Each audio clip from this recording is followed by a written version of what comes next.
s'agit de la question numéro 86 de Madame Sylvie Robert à la ministre de l'Enseignement supérieur, de la Recherche et de l'Innovation. La parole est à Madame Sylvie Robert, auteure de la question. Merci, Monsieur le Président, Madame la Ministre, mes chers collègues.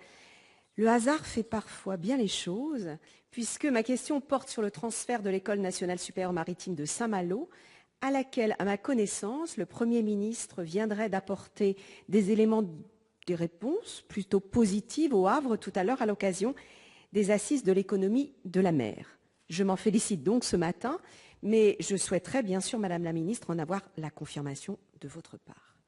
Forte de sa tradition maritime et de ses atouts en la matière, la Bretagne concourt à la formation de celles et ceux qui embrassent une carrière maritime et le NSM de Saint-Malo joue bien évidemment un rôle essentiel, aux côtés d'ailleurs d'autres organismes.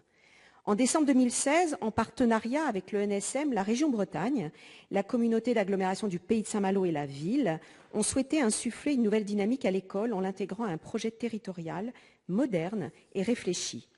Il s'agissait bien sûr de délocaliser le NSM, présentement situé au sein de la ville close, pour la rapprocher du lycée maritime Florence Artaud. L'intérêt d'une telle opération réside bien sûr, et notamment dans les mutualisations attendues entre le NSM et l'établissement du secondaire.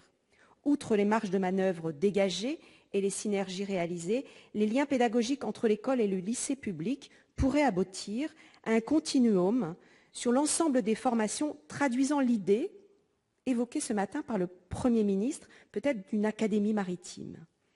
À terme et d'un point de vue plus prospectif, un tel rapprochement peut enclencher un mouvement très favorable à travers l'ouverture de nouveaux sites, dans l'aéronautique en particulier, et être ainsi un premier pas vers la constitution d'un pôle maritime d'excellence. Puisqu'aujourd'hui, et notamment ce matin, nous savons la volonté du gouvernement de permettre des rapprochements intelligents, j'aimerais cependant, Madame la Ministre, que vous précisiez certains points quant à la concrétisation de ce projet territorial structurant sur le maritime. Mutualiser les fonctions support entre l'école et le lycée public serait vraiment une bonne chose.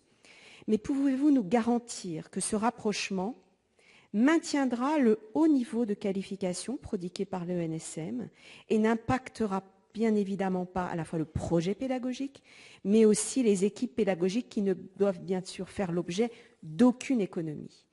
Il me semble que la qualité de la formation dispensée aux étudiants demeure la priorité, surtout en la matière. Celle-ci est bien évidemment un facteur d'attraction et de rayonnement pour Saint-Malo, pour la Bretagne, mais comme l'a dit aussi le Premier ministre, pour notre pays tout entier. Donc je vous remercie par avance de m'apporter ces précisions.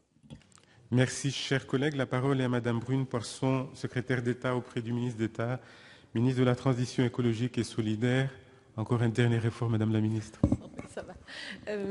Mesdames les sénatrices, Madame la sénatrice, je vous réponds à la place de Madame la ministre de l'Enseignement supérieur, de la Recherche et de l'Innovation, qui n'a pas pu être présente aujourd'hui.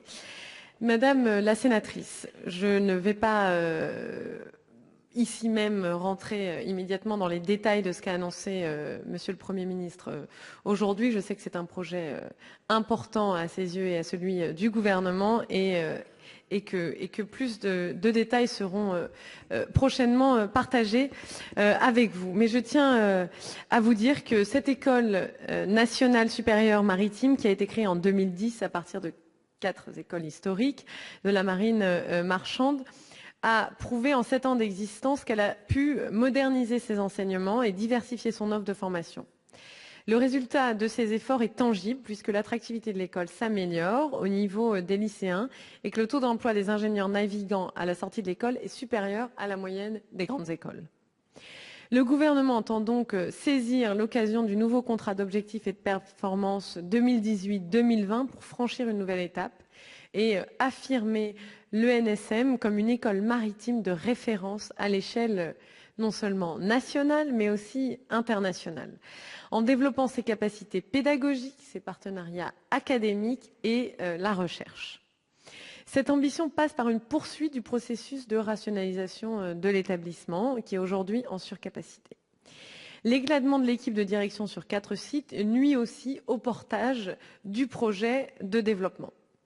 Rechercher des économies dans les charges de structure ne veut pas dire abandonner toute présence de l'ENSM à Saint-Malo ou à Nantes.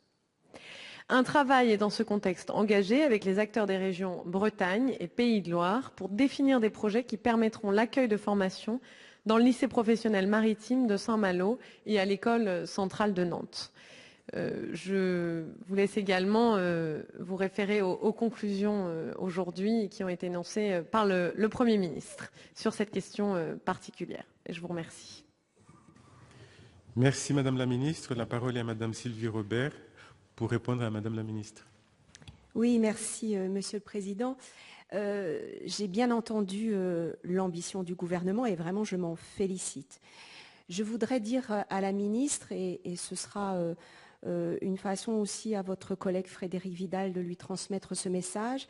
Je voudrais vous dire que le contexte aujourd'hui breton et singulièrement à Saint-Malo est tout à fait favorable puisqu'il y a déjà eu un certain nombre de réunions et que d'ailleurs la région Bretagne s'est même portée candidate pour être maître d'ouvrage du projet. Donc je dois vous dire que le contexte aujourd'hui est à la fois favorable et pourrait, si vraiment l'avis favorable est donné, commencer très très rapidement. Il ne s'agissait pas, dans mon propos, de dire que des mutualisations seraient, je dirais, enclines à diluer un peu l'ambition du projet de l'ENSM.